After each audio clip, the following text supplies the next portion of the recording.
Welcome, ladies and gentlemen, to TravMedia's first ever webinar. Great to have you with us. I'm Henry Hemming, Managing Director of TravMedia. So we hold this online conference at an extraordinary time for us all as citizens and, of course, as people whose lives are inextricably bound to the travel industry. Before we get started, I think TravMedia would just like to send fondest good wishes to everyone in our audience today and in our wider community. Almost everyone has some personal connection with this epidemic, the world war of our lives, as I've heard it described. From those of you who are living in lockdown alone, through to those of you who have had loved ones that have become ill or indeed passed away, our sincerest good wishes are with you all. So today's event is the first webinar we plan to run under the TravMedia Meets banner, and today's topic is coronavirus, as you'd expect, and its impact on our sector. We're looking at how the media is reporting during the epidemic, how travel pages have changed, the kind of stories and angles that they're looking for, and how you PR professionals can help. We're also very delighted to welcome a preeminent panel also of PR bosses to discuss how the epidemic has shaken up things from their perspective and how their businesses are running and how they see long-term shift back to normal.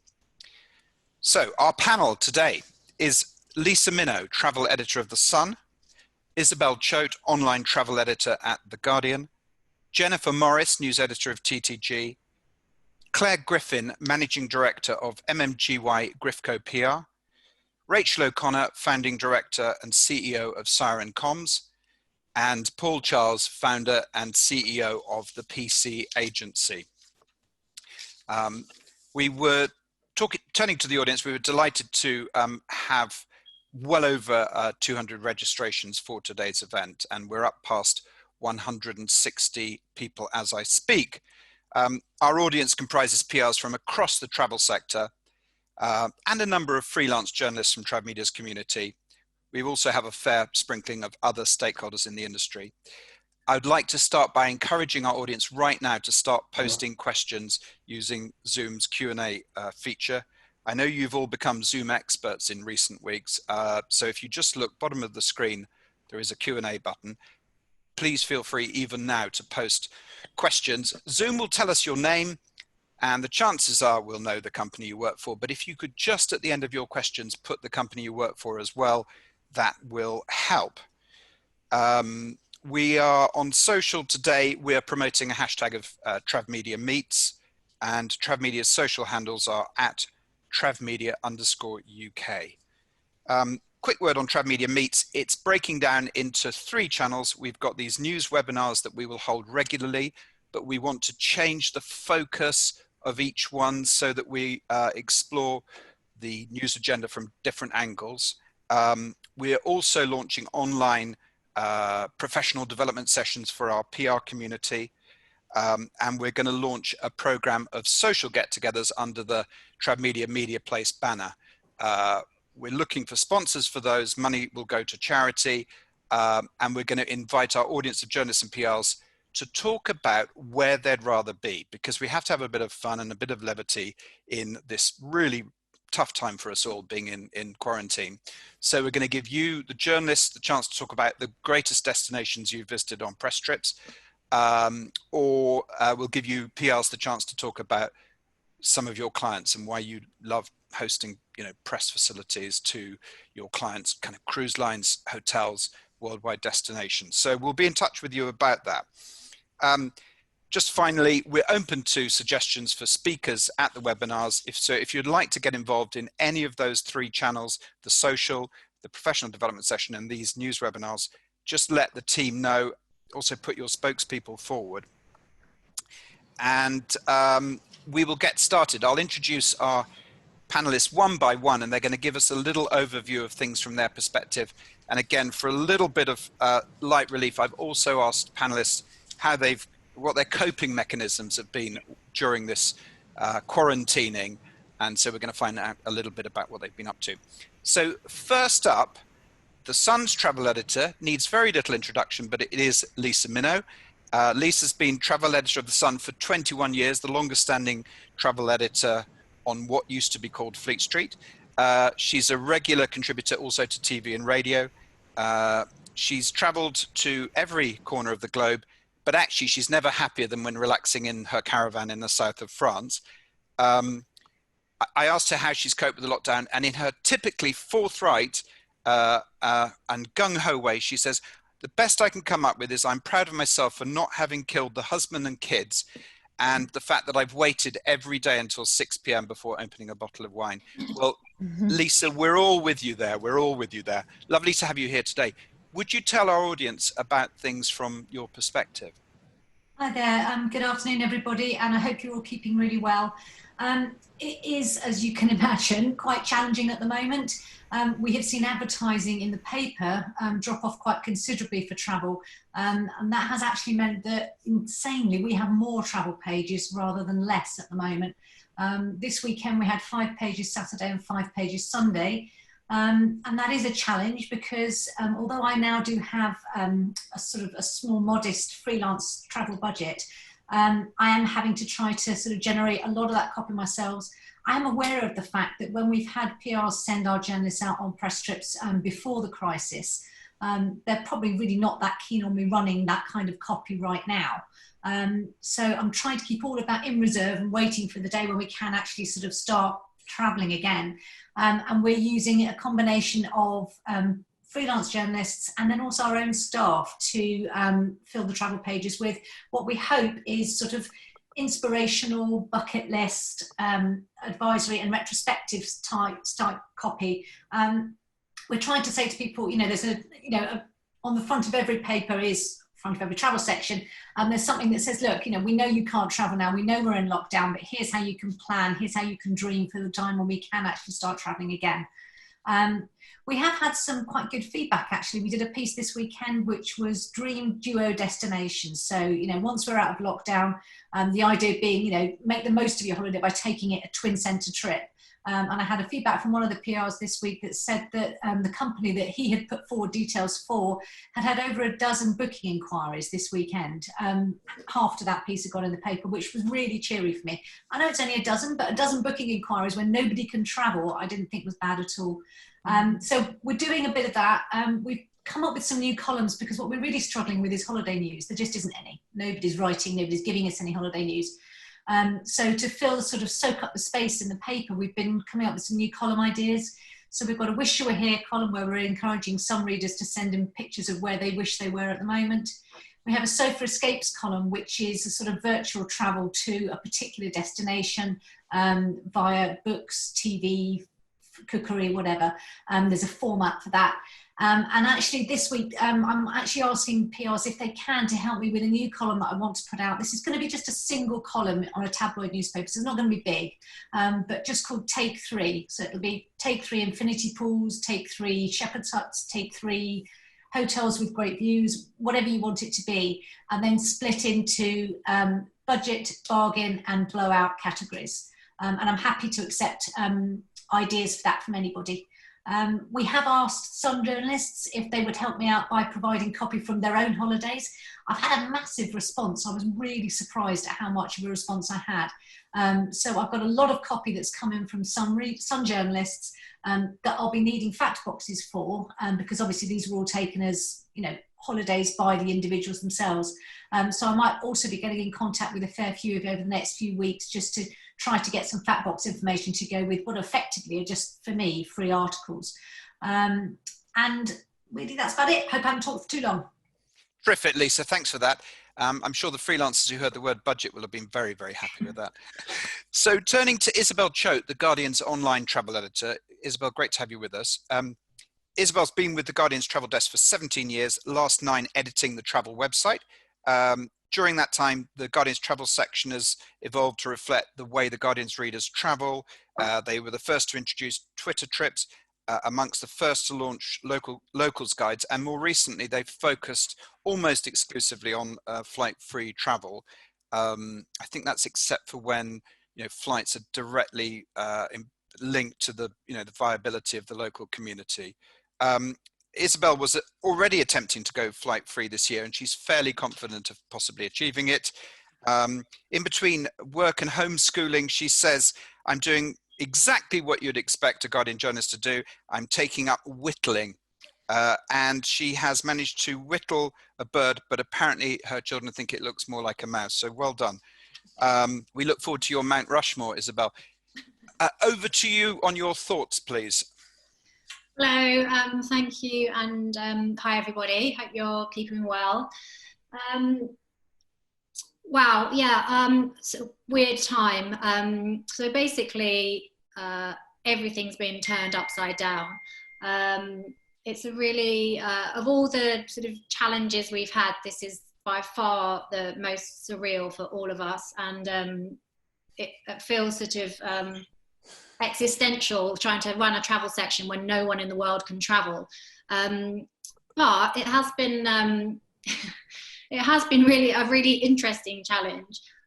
So I think the hardest bit was the first couple of weeks when we were scrambling to keep up with the pace of change, when the news was different every hour. And, you know, first of all, there were country restrictions, and then there were UK restrictions, and then, you know, we could still go out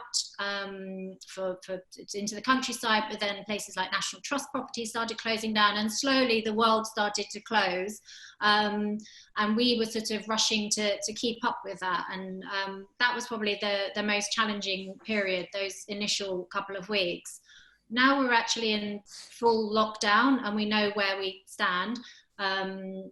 It's been a little bit more settled, and we, like every other section, are focusing on we're doing a lot of virtual travel, all the film and book and podcast lists you could you would imagine. We're also introducing a few new regular columns, like a postcard from the future, where a writer talks about the place they're most looking forward to going back to. We're doing quite a lot of on the sort of consumer side, so consumer issues. We set up a reader Q&A, and we've got about nearly 1,000 questions, most of which revolve around the issue, of course, of refunds. So we've been doing a lot on that, and that's been getting a huge response, and is obviously an ongoing issue for readers. Apart from that, what we're doing is we're not doing any kind of what you'd call normal travel, standard travel, but we are running sort of more classic travel journalism. So pieces that we think are simply great reads. They might be slightly more obscure. For example, we've got something coming up on a guy who was inspired by the shipping forecast. We've had a piece this week on the world's most remote B&B in Papua New Guinea. So these are the sorts of features that we wouldn't normally run, but are now we're now publishing because we think they're just sort of great sort of deep dives into a destination, but not necessarily a call to travel. We're not telling people they should be going to Papua New Guinea tomorrow. So yeah, I mean, I guess the three main threads are virtual tourism, kind of pure good meteor reads, and the sort of consumer issues. Those are the three main strands. The travel section's been the dedicated travel section, print travel section's been dropped. Or suspended rather, and now we've got 4 pages in the main paper on Saturdays, with about roughly 6 stories, and obviously we're still publishing online every day. So I think that's about it. And are the consumer issues taking up a lot of kind of online pages at the moment? Not a lot, because we don't have the resources, and I mean that's almost a full-time job in itself, is keeping up with. It's just been me trying to answer questions, and I'm not a consumer rights expert, and I just, you know, there's a limit to the number of questions I can answer. But I mean, a lot of the questions are basically the same question. I mean, this is basically the same theme, which is, why can't I get a refund? I mean, that is proving to be it's the sort of the main source of frustrations for readers. And I've tried to be balanced in answering those questions and pointing out the huge challenges that the industry faces as well, and this whole idea of postponing and not cancelling. But I mean, you know, from a consumer point of view, there are people out there who just need that money now, and yeah, it's incredibly difficult, and actually it's incredibly complicated as well if you look at people who haven't necessarily booked a package but have just booked individual elements of their holiday. It gets quite complicated. But yeah, I wouldn't say that's been a huge part of what we've done, but when we're doing a weekly Q&A. When we do it, it gets a lot of traffic. Thank you very much, Isabel. That B&B in Papua New Guinea sounds very good right now. Turning now to the issue of kind of tour operators and agents keeping their heads above water, and the issue of cancellations and discussions about voucher schemes instead of refunds, we're going to turn to Jennifer Morris, news editor of TTG. Jennifer joined TTG some time ago. She's been a news editor for 3 years. She also does some travel writing in the paper's feature section and TTG Luxury. She's helped steer TTG to Independent Publishing Company of the Year at the PPA Awards, and they won the inaugural Trade Paper of the Year at the TravMedia Awards just after IMM. Jennifer is proud to hail from Rutland, England's smallest county, on which she has written many times, and she edits TTG from there with a rather beautiful back garden behind her, in a house full of relatives and relatives-in-law. I hope this isn't Meet the Parents times 2. She tells me during lockdown she has dabbled with poetry successfully and with banana bread disastrously. Jennifer, what's the trade perspective on this, and how are you liaising with the PR world at the moment? Hi, hi everybody. Thanks for having me today. Hope everyone's doing okay. So obviously a very different angle for us being B2B. I think for us the main kind of strategy is to stay as close as we can really to the industry. It's kind of a funny situation where actually, you know, our website traffic's never been busier because there's just travel industry story after travel industry story. That's kind of on the news section, and I think it's already been kind of alluded to. You know, the huge issue at the moment is the refunds debate, which is obviously bleeding into the consumer press as well, and kind of constant updates on that. We've got the kind of perspective obviously of the trade, but even within the trade you've got tour operators as well as travel agents, and then also the sort of the suppliers at the other end, the kind of airlines and hotels who are perhaps not necessarily releasing the money to then go on to the agents and operators, which is causing the issue in terms of cash flow at the moment. So that's a really big issue at the moment, along with other things like furloughing, the fact that a lot of travel agents and tour operators at the moment, you know, need to be at work to be able to service all of these inquiries and requests and changes, but obviously if they're furloughed they can't actually do that. So, you know, we're trying to kind of help communicate those messages to the relevant bodies to try and get a bit of, you know, action and sort of have those issues looked at. In terms of, well, just one other thing to flag is we've also just this week launched something called a travel agent tracker, which we're going to be releasing weekly. So obviously it's quite in its infancy at the moment, but we are trying to survey kind of hundreds of our readers each week to get a bit of a feel for how many bookings they've been taking and things like that. And I think the headline figure from our latest one was that a third of travel agents had actually made a booking last week, which might sound, you know, not much of an amount, but actually, you know, it's maybe a positive sign that bookings are being taken, especially for next year. In terms of TTG, we've, as I said, our website's actually really busy, but we aren't publishing our magazine at the moment. Fully intend to restart that as soon as we can, and we are still producing a digital edition, just to try and keep that continuity up really. And we're trying to include, you know, unique things in the magazine. We always do anyway, but even more just make sure there's a real reason to kind of go and click onto that digital edition. But a lot of our time actually in the last couple of weeks has been taken up with some new initiatives that we've launched, as I said, to just try and stay as close as we can to the industry and be as helpful as possible. So we've actually launched an entire hub on our website called the Coronavirus Business Support Service. And that has, along with kind of the normal news that would go on our website that's placed into that section, also kind of just helpful content. So that can be everything from, you know, lawyers giving their tips to kind of hotels offering, you know, podcast advice and things. So we are definitely open to suggestions for that kind of content as well. We've also been doing panel discussions. We've got something called Business Support Live, which we're doing on Fridays. So if PRs have any kind of suggestions for high profile people who might like to take part in some of those, that's really welcome as well. And our Facebook Lives have been doing really well, actually. We've started having a couple, it's slightly more of a commercial thing, but we had one with Tourism Australia this week, which actually had thousands and thousands of views and probably more engagement than we had seen previously for similar things. Because I think that, you know, the trade is available to perhaps to be kind of engaging and taking part with a few more of these things. And one slightly kind of nicer thing is we also, we started using a hashtag called One Travel Industry, which we've been trying to push out as much as we can on Twitter. And we've actually kind of expanded that to work alongside other travel trade media as well.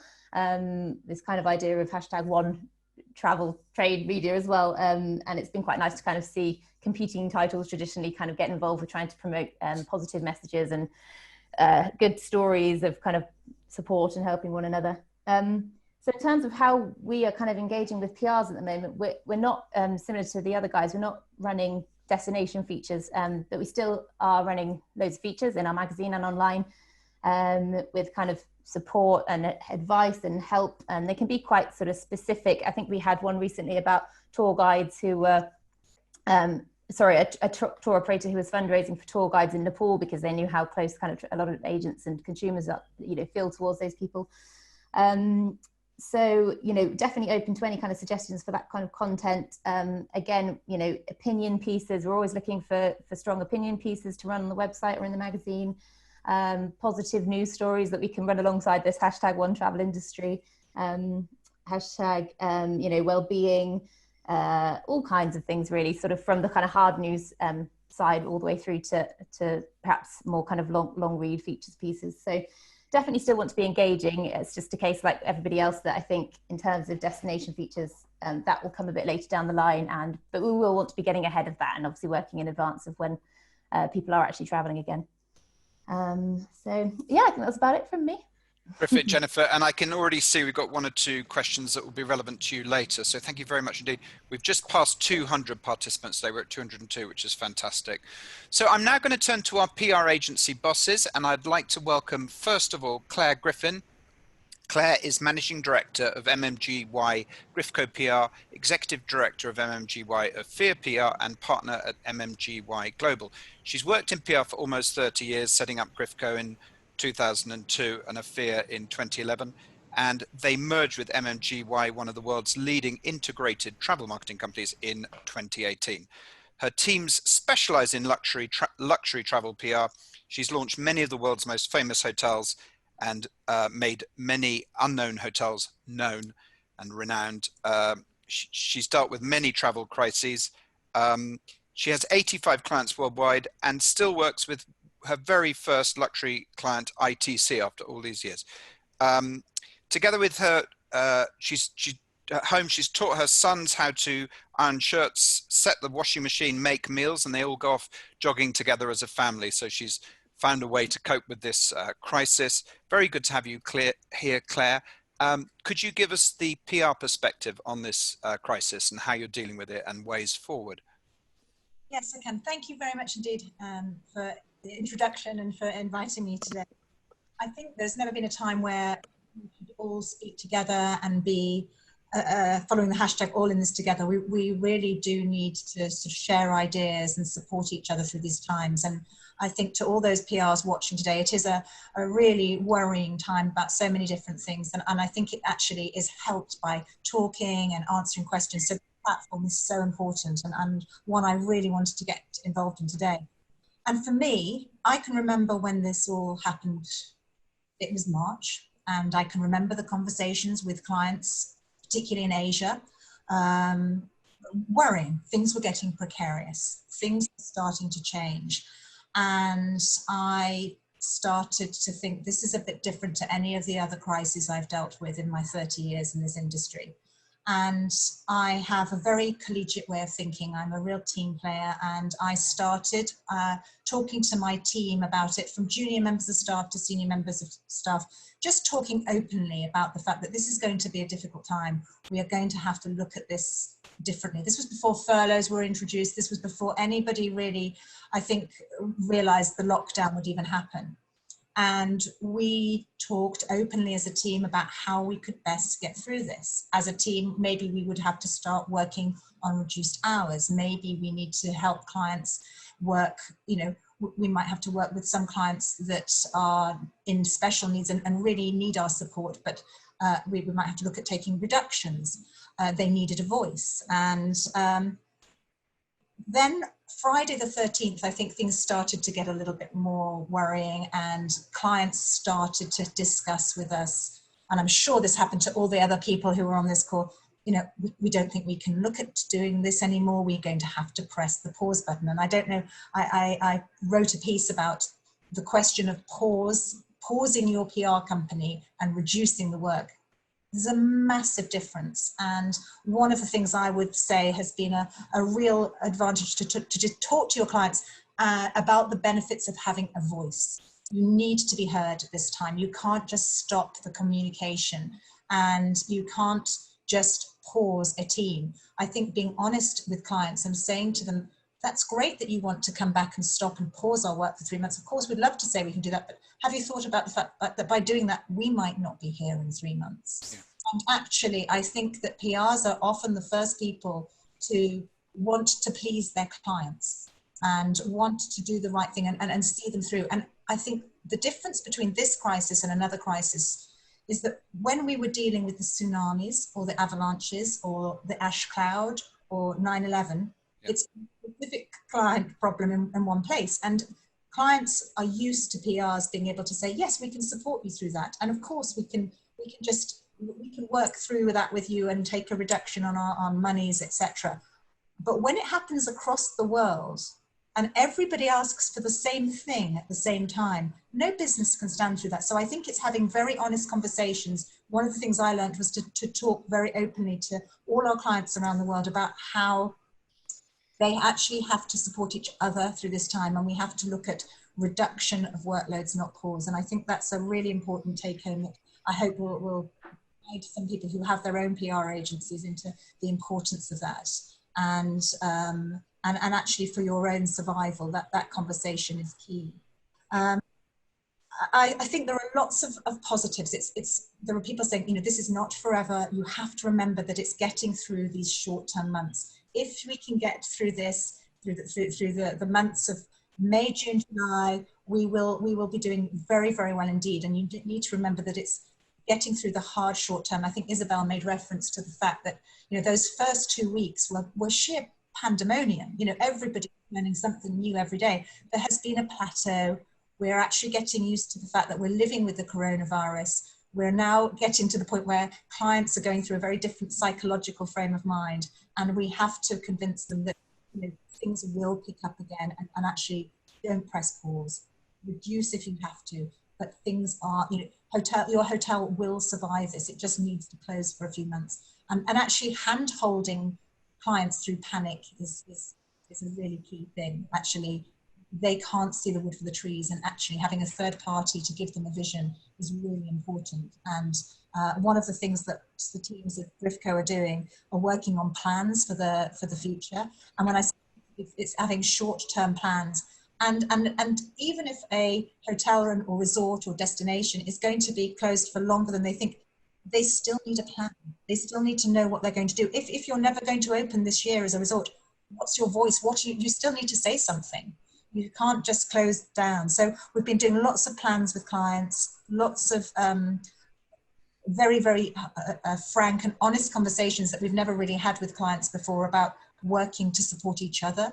And I think that it's a time that just travel brands, my main thing would say is that to have that voice is imperative. If you're not heard, then we have to convince people they need to be heard. They need to be communicating with the press. And the British press are one of the most respected press around the world. They are read all over the world, and they need to have stories. And the fact that Lisa doesn't have those news stories at the moment, she should have, and people still have got opinions and news, and they just need to encourage their clients to try and share that information with them, that we can duly share it with the press. I hope that gives I hope it gives us some positivity to the fact that we are all in this together. We're all having a difficult time, but you have to keep the wheels turning. We have to not just throw it all in and give up, but you have to have a mentally strong attitude to drive forward and continue. And a lot of people working from home and a lot of PRs just have to try and find that strength to keep that positivity going at a time when they might not be feeling particularly positive. It's really important. Thank you so much, Claire. I think there was a plethora of interesting insights, and I think very helpful to the people representing the smaller travel PR companies in our audience and the independents. It's don't stop, at worst reduce, but you need PRs with you at this time, and you need them to be on message and ready to grow again as you grow again. Thank you so much. And let's turn to a recognized crisis expert. Mr. Paul Charles needs very little introduction, but with Paul, I'm going to introduce him back to front. So I'm going to say he's currently learning how to make bread. He's managing to read more than one book a week, and he's attempting 20,000 steps a day. Attempting, he's told me. There's a key word there. So Paul became a BBC News presenter, rose to become communications director to Sir Richard Branson at Virgin Atlantic, worked as head of comms at Eurostar, now runs the PC Agency, a global travel PR company based in the United Kingdom. The agency has secured the most influential in travel PR for 4 years running in PR Week, and Paul himself has been in the PR Week Power Book every year since it started in 2007, which is an amazing achievement. So Paul, building on those thoughts of Claire, what are your thoughts at this time, and how are you responding to this crisis? Thank you, Henry. That's a very kind introduction. Great to see so many people on the Zoom call. Hope you're all keeping safe and well. I'm going to start with perhaps the more negative and then go on to where I see the positives. And as Claire said, there are many positives to look out for, but we've got to get through the next few months. It's actually only around 25 days since the lockdown started in the UK, yet it feels like a lifetime, doesn't it? When was the last time you went for a meal outside? When was the last time that you went to the cinema? It does feel almost like another era. And it's ironic, I think, that the very sector that we all take part in and promote has in fact been brought to its knees because of people traveling around and spreading the virus globally. Obviously, most affected are luxury hotels, the cruise lines, the restaurants, who've had to shut, at least temporarily. The airlines, of course, who are now just generally flying cargo around, PPE equipment, repatriating. They've taken on a new lease of life that way, but of course they're not flying passengers around. Airports are barely operating, or at least closing terminals. Extraordinary to see Heathrow merging terminals and closing terminals. Tourism boards, I think, are in slightly better shape. They're focusing on renewal campaigns and post-coronavirus. How do they reset? And I'll come on to that. And the crisis area, as you say, Henry, we're very busy in that area. It's keeping my fantastic team very busy as well. And I'm pleased to say a lot of people are asking for crisis work. I, however, don't subscribe to the strong bounce back view in July. I'm afraid we're in this for the long haul. I remember SARS back in 2002 and 2003. This coronavirus is 10 times deadlier than SARS, and it's going to have obviously a much worse impact. Until a vaccine is mass produced, and it's not going to be until next year, then I think many travel groups won't want to travel. They're not going to take the risk of traveling beyond their borders in case they get stuck. So the 60+ baby boomers, for example, who've driven most of the substantial growth in travel over the last 10 years, they're not going to risk catching COVID-19 by booking at the moment and traveling somewhere where the borders are closed and they're not sure when they're going to reopen. I think the multi-generational groups who've driven luxury villas, who've driven lodges, hotel growth, they won't be traveling outside the UK until there's a confirmed cure. And to give you a sense of the scale, we're looking at, according to some figures from World Travel and Tourism Council, 75 million jobs at risk globally. 10 million in Europe, 1 million in the UK. This is how big it is. There is no way this industry is bouncing back in any way in June or July. It's going to take much longer. So it's not going to be business as usual. There won't be a normality until later next year, I think, at the earliest, for so many reasons. So that's my negative side. That's where obviously we're going to have to get through the next few months through a combination of government schemes, furloughs, bailouts to airlines, hotels grabbing what grants they can, tourism boards resetting, etc. But there are some positives, obviously. I think domestic tourism is going to be much stronger in the UK once the lockdown starts to fizzle out over the next 3 months or so. People will want to get around the UK at least if they can't leave our shores. I think over-tourism in just a space of 10 weeks has been replaced by under-tourism. That's a good thing. And so I think tourism boards now are asking themselves, when they do reopen their borders, what are they reopening them for? What sort of visitors are they going to get? Do they want high quality tourists and fewer of them? Or do they want the mass market and potentially risk going back to over-tourism? But I don't think that's going to happen. So what tourism boards do is going to be critical to how we all move around. I think airlines, it's a good thing in a way. They're going to have the opportunity to retire all their old gas-guzzling planes. They're going to become more fuel efficient overnight, not by choice, but because they're forced to. And I think hotels actually are going to be the worst off because there are going to be fewer openings over the longer term, simply because the money won't be there for owners to open the number of hotels that they want to, especially in 2022 and 2023. Ones that are further off are going to take a lot longer to come back. So I think overall it's a chance for the sector to reset, for not just us as PR agencies to reset and who we're focusing on, but also for the industry itself to say, how do we become more responsible? And I think travellers themselves will be more responsible in where they go and how they travel. So just a few thoughts there, and obviously happy to come back on other more detailed stuff later. Terrific, Paul. I think we'll have a ton of questions on that. That was an amazing insight. Thank you so much. And finally, to wrap up our panel before we move to questions, I know we've got lots of questions already for our panelists. We've got Rachel O'Connor, who I've known many, many, many years. She started off at Travel News, or ABC. Does anyone remember Travel News? Worked in travel PR with Marketeers, TPS, Visit Florida. I remember visiting you there. McCluskey. Diverted to Hill and Knowlton for 8 years working on consumer brands, then set up a youth marketing agency for WPP before creating her own agency, Siren Communications, in 2002, which has gone on to become one of the leading travel industry PR companies. Rachel built this award-winning business with a client mix across travel, tourism, but also food, drink, B2B, B2C. Recently, she has taken up a profession of hairdressing. She does buzz cuts for her teenage boys and proper scissors for hubby. Personally, I'd be quite worried by the phrase scissors for hubby, but anyway, I won't go there.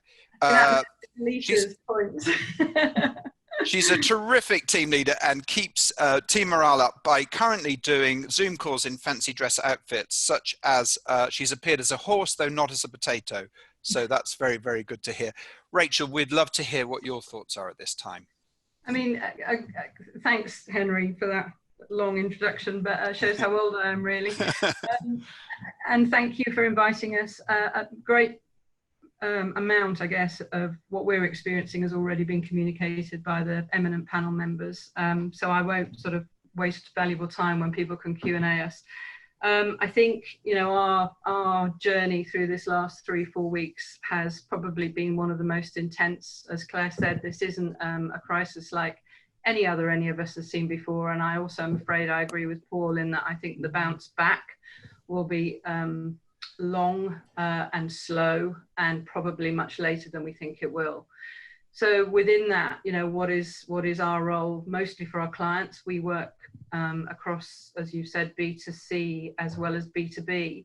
And in a way, our client list was a little bit like an early warning system. So we have business travel clients who were immediately impacted, and the pace of that industry, which I always think is a barometer for the general economy, was something like I've never seen before. And really our main approach was to support and do whatever our clients needed in that first sort of, I guess it was 2 to 4 days over that horrific weekend. And it's almost apocalyptic, and I hate to say it, but actually it was, in terms of the change that everybody was experiencing.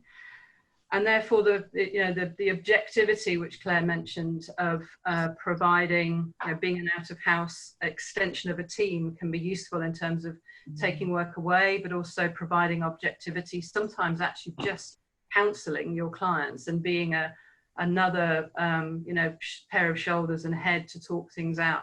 I believe from feedback that's where an awful lot of the value has been perceived by our clients, as well, obviously, as maintaining a voice, as was so eloquently put earlier. So I think our phased approach, we're all in these different phases. The first phase was survive and do whatever the hell was needed to support our clients, because we are interdependent. We're all interdependent in this sector and this and actually on this panel. And therefore the health of our clients and the sustainability of our clients' business models was what we were all focused on, because that obviously impacts us. So we sort of got through the first 3-4 days and then began to think, okay, so clearly things are changing like we've never seen before. What is our role? How can we maintain value and continue to support the businesses and the industry and the sector? So a lot of the team reached out to media, and that is ongoing, to maintain an understanding and insight so that we could feed that back to our clients and then provide what was needed in a hopefully copy ready, efficient way to support our media and influencer partners. And then the other key piece that we have been clearly supporting on, my livelihood is very bound up in my business, and we need to protect the jobs and the people that are working with me and for me. And again, exactly as Claire has said, I've enjoyed and I'm incredibly lucky to have a team that is really engaged, very responsible, but with whom I have a very open relationship. And so that sort of authentic communication, which I think is what we should all be doing, including for our brands and our clients. Open and honest and human is what will get us through this. And the beauty of our relationship is that our industry is that relationships sit at the heart of everything that we do, and therefore fostering, investing in those relationships and maintaining them, having a chat, continuing that outreach is really, really important. And that, I believe, is what will get us through. I think we already are in a bumpy period. Some of our clients have paused, some sadly, have sort of paused for now, and that has an impact on us commercially. And we have to act to maintain what we can. So there's a realism attached to this, not glossy PR fluff. And many of us are no longer in that industry anyway. We have to be open and honest and authentic, and we have to provide value and realistic advice, and we have to continue to support each other across the industry as we navigate through. Positives, collaboration, so reaching out to other agency heads and different disciplines to ensure that we can provide what clients need. Content. We have all enjoyed delivering some phenomenal coverage, exposure, online pieces. How can we renose those to maintain the right share of voice, if you like, or the right visibility for our clients? Working with longer lead media and making sure that we've got packages and offers there. And I think listening to the mood of the industry and what's happening online, and not selling in any capacity right now, which is very much reflected in how Isabel and Lisa have been talking, and also Jennifer, making sure that we provide, if you like, the education and keep the dreams of travel alive and the importance of travel alive. And then using the time that we do have to think and create and prepare and plan. And and keep in touch and keep people's spirits up, and find the good news stories. We actually launched a sort of a little piece on through our own social feeds about actually identifying good news, because we felt that was actually quite important amidst all of the, you know, the really unprecedented and pivot are the words that I sort of seem to be sort of, you know, emblazoned on our forehead at the moment. And I hate both of them, quite honestly, but they are nevertheless, we are in unprecedented times, and trying to find some moments of joy, be that nature, be it friendship, be it a conversation with someone you haven't talked to for a long time, be it looking back over some of the great results that have come from work that you've done together and pushing them forward, I think is really, really key. That's it from me for now. Hear to all of that, Rachel. We're all with you. So thank you so much for saying that. Let's ask some questions of our panel. I'm going to merge a couple of questions here. One's from a PR, Katrina McGale from SEO Travel. One's from a journalist, Catherine Liston, but they're related. Katrina says, are journalists on our panel interested in data-led stories right now, such as what are people beginning to search for and when? She also says, what are people Instagramming around travel? And Catherine Liston says, Jennifer, you mentioned that travel agents are taking some bookings. What are people booking, where and when? So could our panelists kind of drill down into those two questions, please? Who would like to start? I don't mind starting. Yes, data-driven stories are useful. We are seeing it online. We're getting a very high take-up in the stories that we're running that are online stories. You know, when can we travel to, or when are we going to be allowed to go back to? They seem to be the stories that are getting the most traction at the moment, the most hits. So that, I think, gives you the idea that obviously there is that, you know, there's that want there to start traveling again as soon as we can. So data-driven stories would be useful. We've run a couple this weekend, and I'm happy to do, as I say, I'm short on news, on those little newsy bits that we use to fill around the outside of the big pieces. So it's the kind of thing that I would use, definitely. Terrific. Jennifer. Yeah, just to jump in, I think in terms of trends pieces, I think anything around kind of intent and what people are sort of searching online is of interest to our readers, especially for kind of online stories. Might not be used as kind of extensively in the magazine at this point, but I mean, also to flag, you know, a little bit further down the line, when we do start getting back to normal with our, you know, and start printing the magazine again and things like that, we are probably going to need quite a few of these kind of data-led stories to sort of ease our way into that part, that sort of time. So I think, you know, we can definitely have them on file. If you send them through, you know, especially things that might last a little while, we can kind of keep on file, and anything we can get online as a news story, then that's fine. Actually, should we let others answer the same question before going back to the destinations one? Well, just cover off Catherine Liston's point. Okay. Do you know, are people beginning to book 2021, you know, with some assurances around it? Yeah, so I think I mentioned this travel agent tracker that we've recently launched, and I definitely advise people interested to kind of keep checking in. We're going to try and release that, I think, every Tuesday, you know, with fresh information. So that should provide quite a good guide of what's kind of been booked. And the majority were definitely for 2021, but there were a few bookings as well for sort of later in this year, especially around Christmas, some kind of Christmas cruises. Christmas markets, things like that, have sort of had a bit of interest. I think people see that as, you know, far enough away that they might be within a kind of safe period. And long haul was the sort of dominating sector as well. So there were a lot of bookings, actually, well, a few bookings for the USA. So New York and Las Vegas, Australia came up, the Maldives, Caribbean, Canada, and also Mediterranean cruises. There were a couple of those as well. So bit of a mixture, but yeah, long haul predominantly. I was going to say, one of our cruise clients, Region 7 Seas, are seeing a lot of bookings for next summer and late 2021. And you might think, why, you know, people can book cruises at the moment, bearing in mind what the cruise industry has gone through, been a bit of a whipping boy over the last few weeks, arguably for the whole travel industry. And actually, I think the cruise lines could come out of this a lot better than people think, because they're used to putting in place measures to help their guests health-wise on board.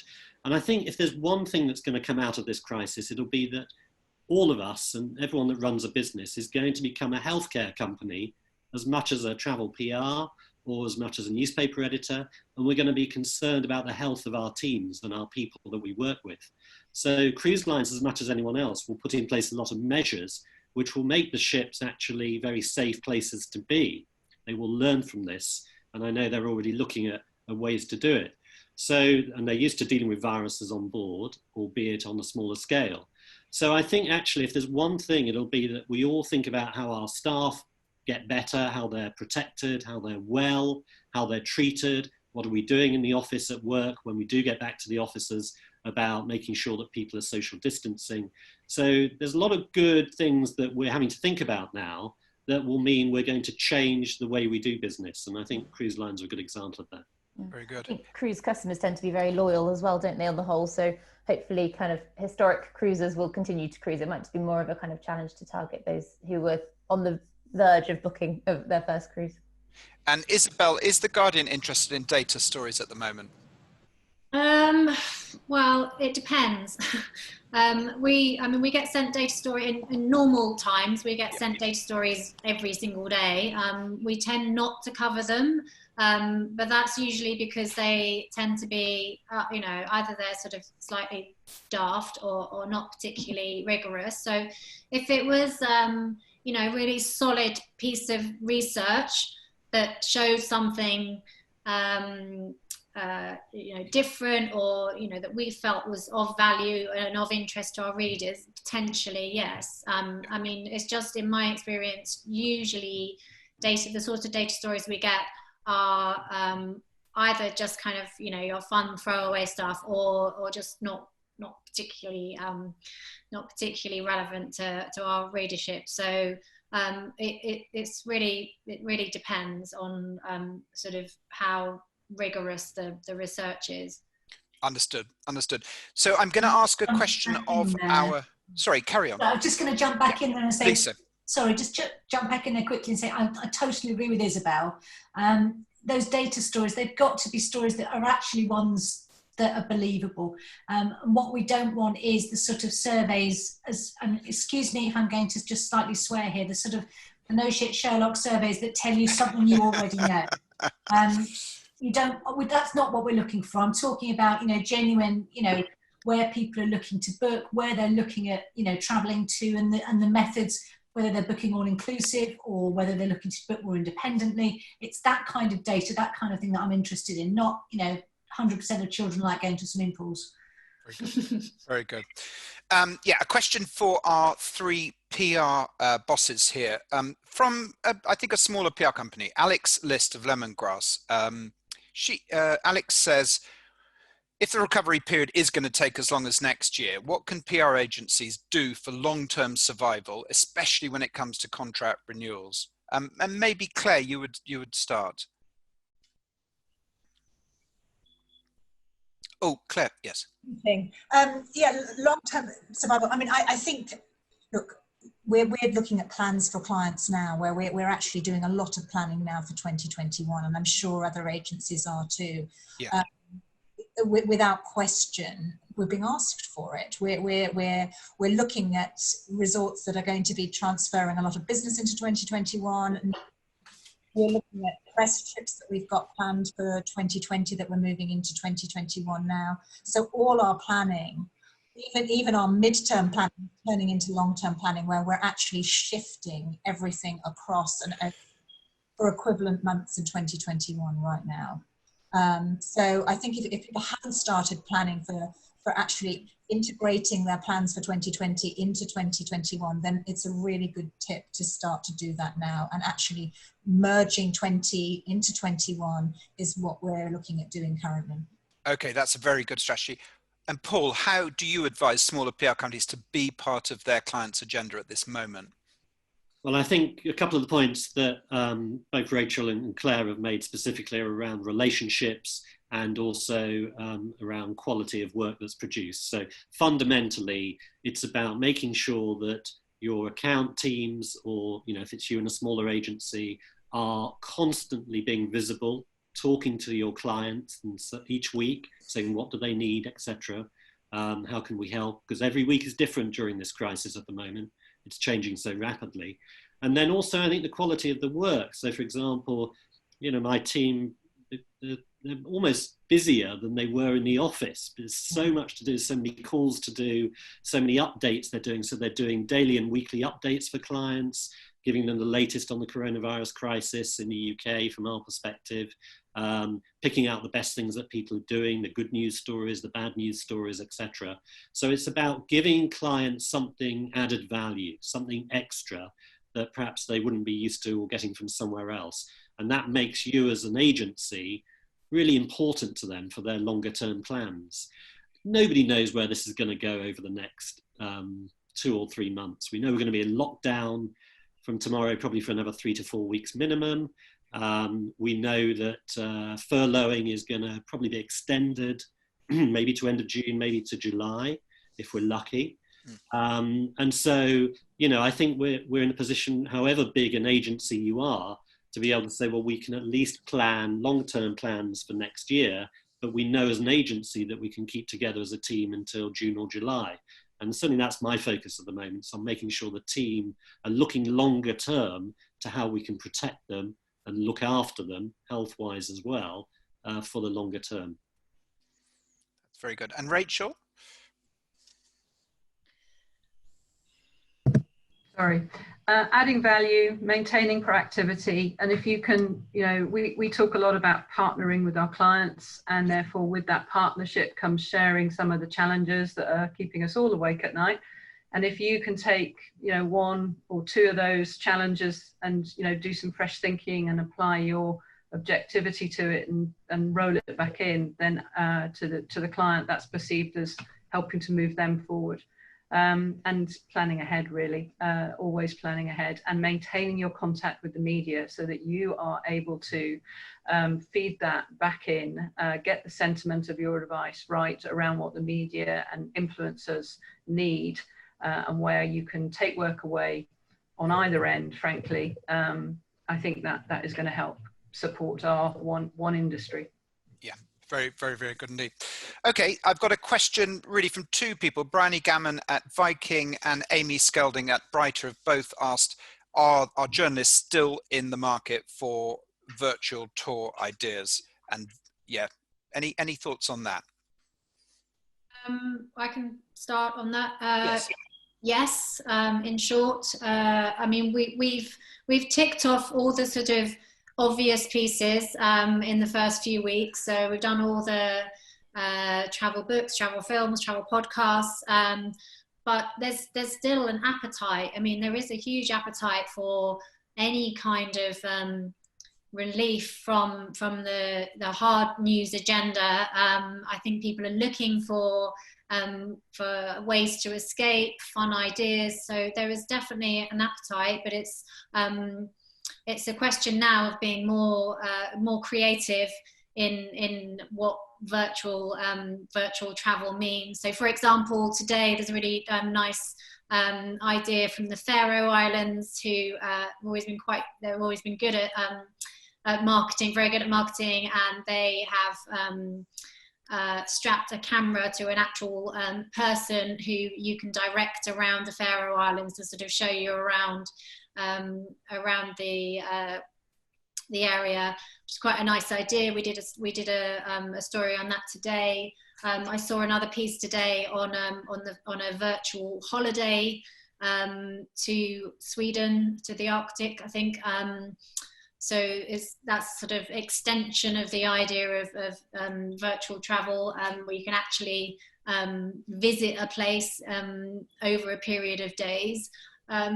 So I think the key thing now is of ingenuity and creativity, and there is definitely an appetite for stories that are a little bit different, slightly, hate this word, but quirky, and just fun. I mean, people are craving slightly, fun, uplifting ideas at the moment, or stories at the moment.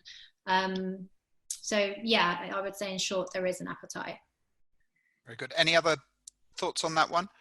If I could just add into it, we have got our Safer Escapes column, which we're running every week. I did mention it earlier. And it's basically, you take a destination. It can either be an entire island in the Caribbean or a particular town like Barcelona. And then it's sections. It's read, film, cook, drink, listen, and TV. So basically drawing all of those various different virtual experiences that tourist boards and various different people are offering at the moment, and then drilling it into one particular destination. So always looking for interest on that. And if anyone wants the format, they just need to email me and I can send them through an example. Or they could buy the newspaper. That'd be really good. Very good. Actually, sorry, can I just add? Sorry, I should have said with the Guardian's also doing exactly the same idea. We did that. Our first one was on Venice last week. So yeah, same as Lisa, we're doing actual specific destinations, ways of exploring specific destinations as well as looking for kind of one-off stories. Very good. I've got Christy Lear at Mercury Communications. When would our journalists like to start hearing about 2021 destination recommendations? Do you need something to happen before you're going to be open to those suggestions? A government announcement of some sort. We've decided not to look ahead to 2021 and sort of going back to normal at all at the moment. So right now we're very much focused on what's happening now, how you can, any means of escape virtually or through just sort of more classic travel journalism. So we're not commissioning for when we come out the other side of this at the moment, and we're not looking ahead to 2021 at the moment. So I think until there's some sign of let up in travel bans and restrictions, lockdown restrictions, we probably won't start looking ahead. At the moment, we're quite a small team, and all our efforts and resources are going into the challenge of producing content every day right now under these very sort of strange circumstances. So no, for now we're not looking that far ahead. And I mean, in terms of when we might, I think it will just be when bans and restrictions start to be lifted.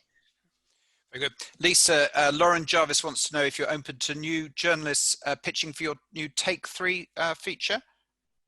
No, that was really one for PRs. I'm looking for PRs to send through their own suggestions and their own, photography to go with that. That's the kind of column that we can actually, collate together ourselves. Understood. Sorry, freelancers, but no. No, understood. Paul, this might be for you.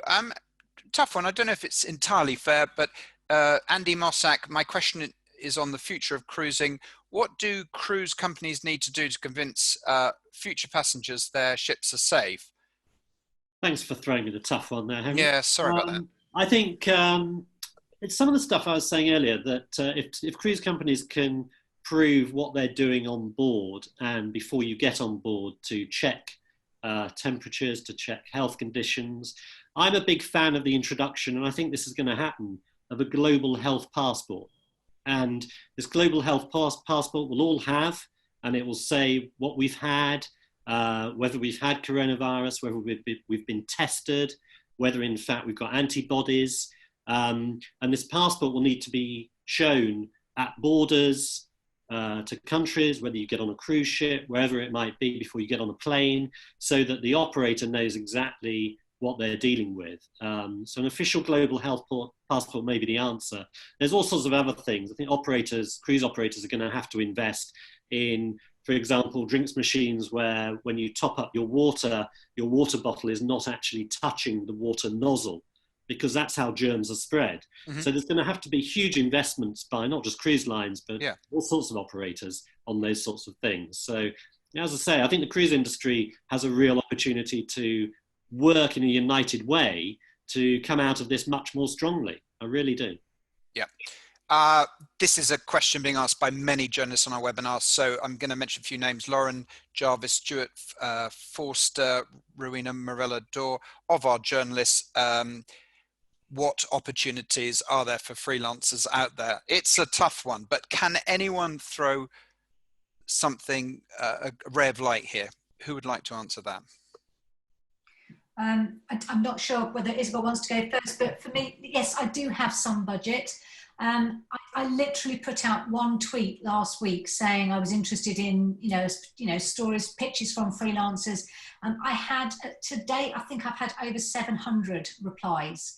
And for me at the moment, just working through that has been a challenge. So I would say there's definitely a pause on my side in that I need to just go through what I've got and find the stories that I need.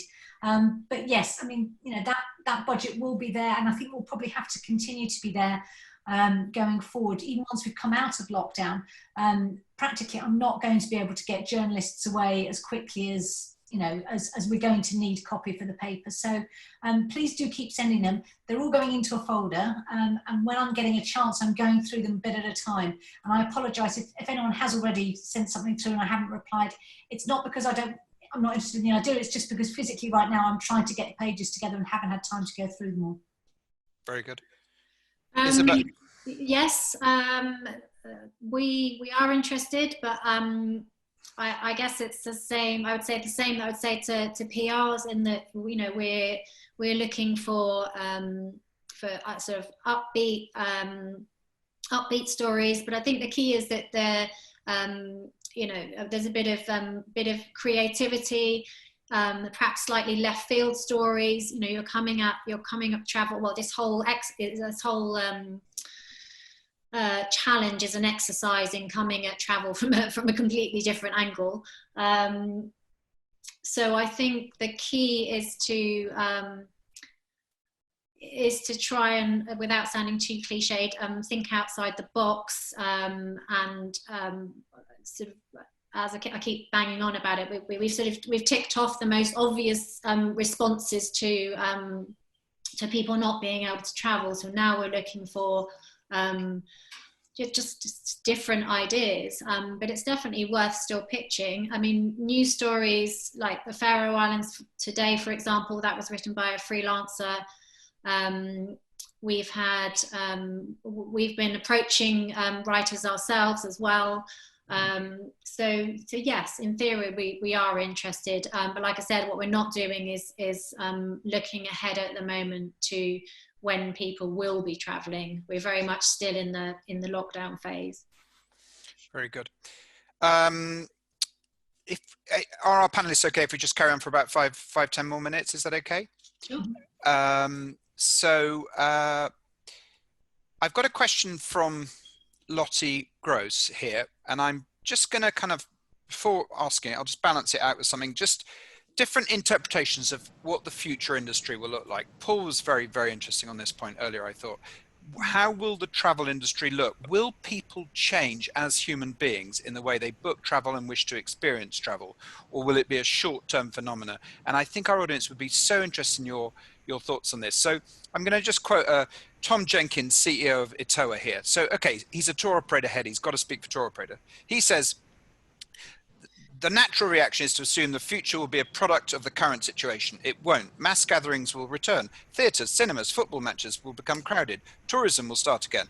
We will then be facing clients whose basic impulses will not have changed.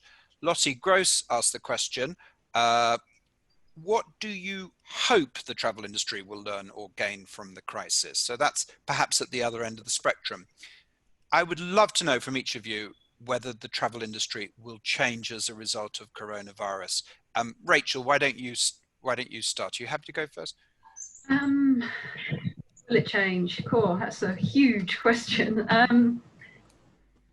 I think it will change. In a way, I sort of hope it might change. I hope that whilst this is an incredibly bumpy period and there are going to be some casualties through it, sadly, that what will come out in the new normal that everybody's sort of talking about and trying to size up is that people's behaviour patterns and maybe some of their value systems will have changed. We've talked and worked so hard, many of us, for such a long time in a culture that is time poor, cash rich, whatever. Not all of us at all, I know, but we've actually suddenly got more time, and some of those values perhaps are being restored. Simple things, you know, the pleasure in walking outside in the park, spending some time in your garden, if you have one and are lucky enough to have one.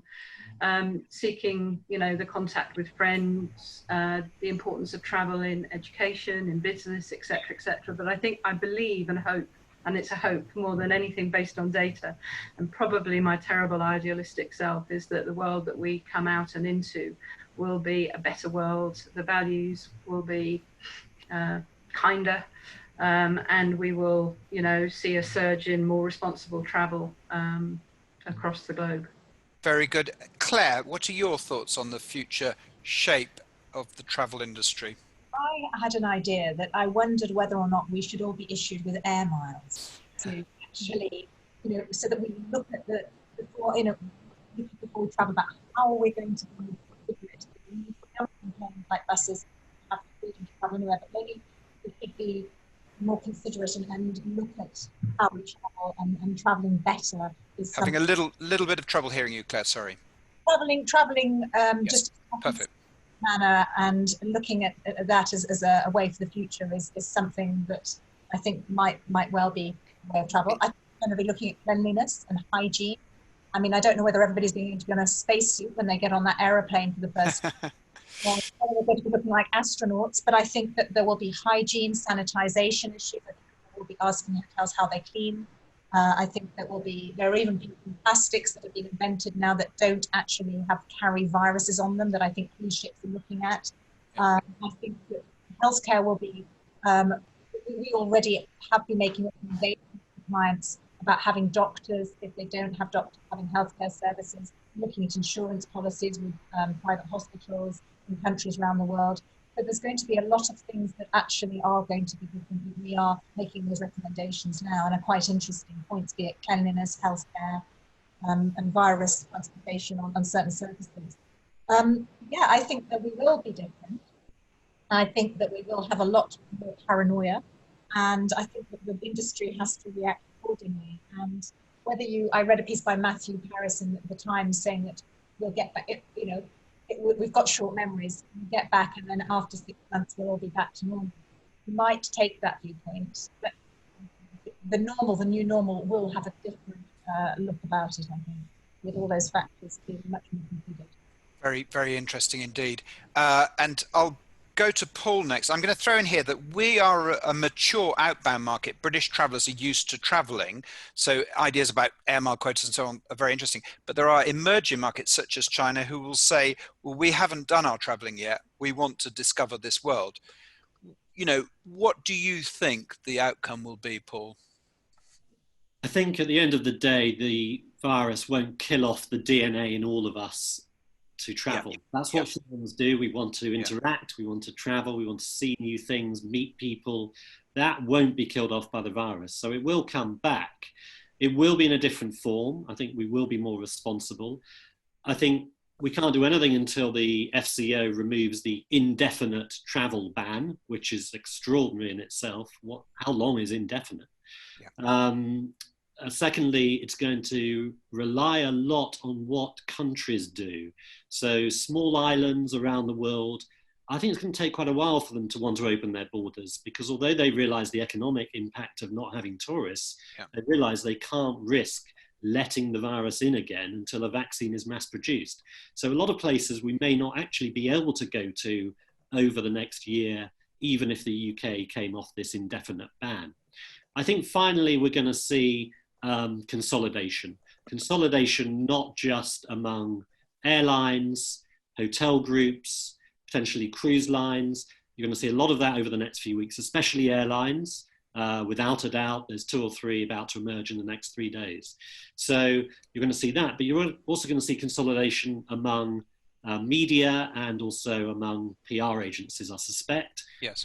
There are entrepreneurs on this panel and, you know, out there everywhere probably watching, who will want to take part in consolidation of some kind. So I think those are the next steps that will keep everybody busy, luckily, over the next few weeks. Yep, very good. Thank you, Paul. Jennifer, your thoughts from a trade perspective on what the new normal in the travel industry will be like?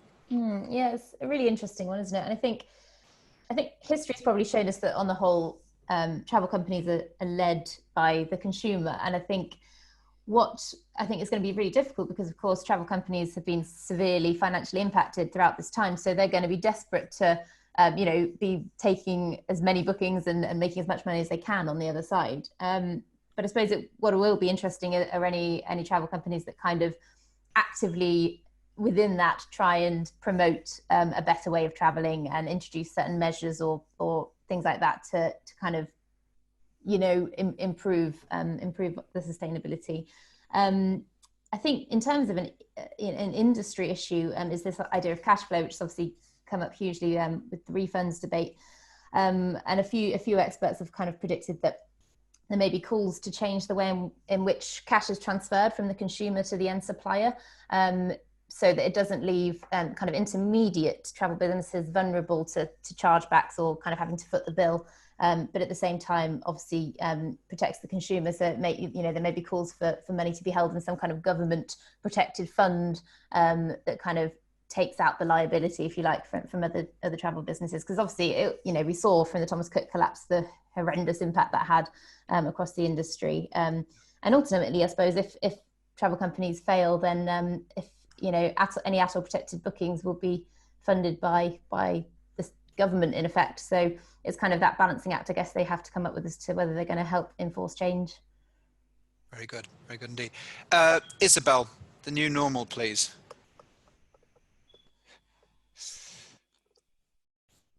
Oh, Isabel, I think we've lost you. Can just...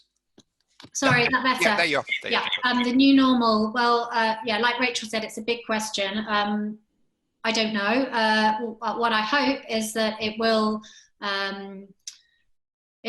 change the way we travel, that the changes we were already seeing before this happened in terms of a much greater interest in sustainability, responsible travel, cutting back on flying, that will, this crisis will only have strengthened that, and there will be a much sort of a bigger appetite for slow travel, for the idea of discovering places on your doorstep.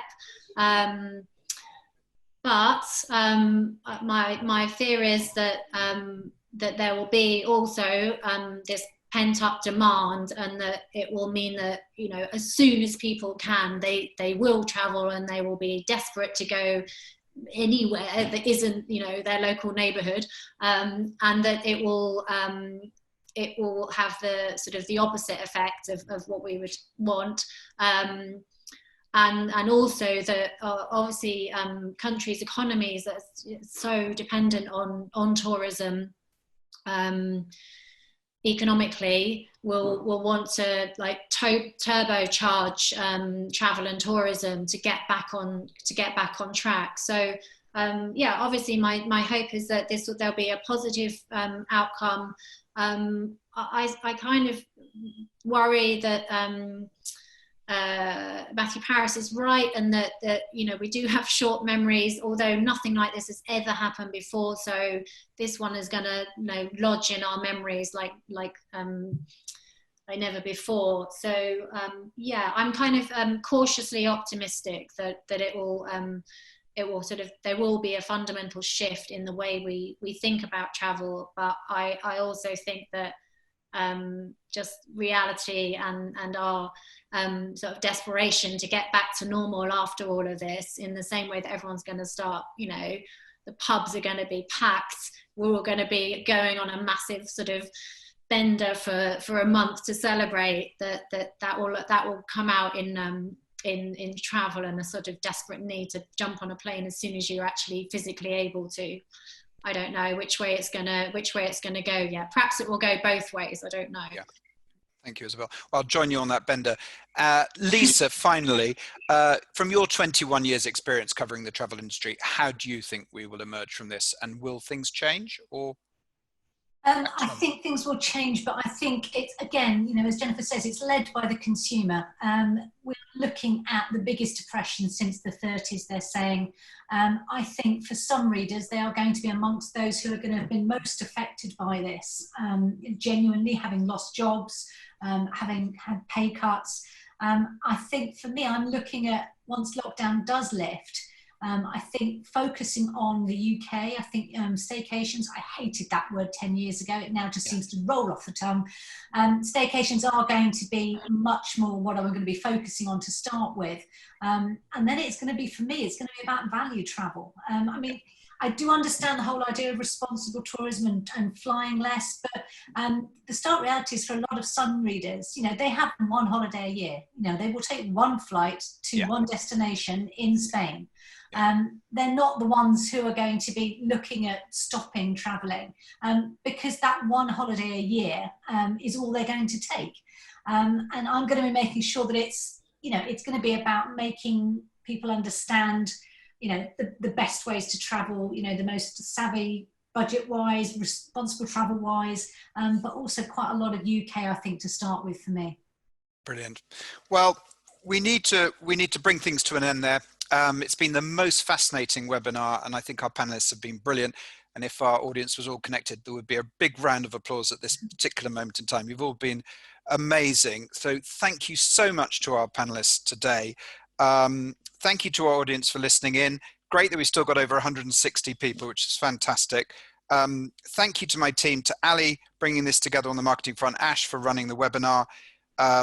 These are, as we've heard, unprecedented times. It is certainly an existential moment in our history, but ultimately we're all in this together, and we will all emerge together, and we have that to look forward to. Thank you very much indeed for joining us today, and see you on the next webinar. Bye, everyone.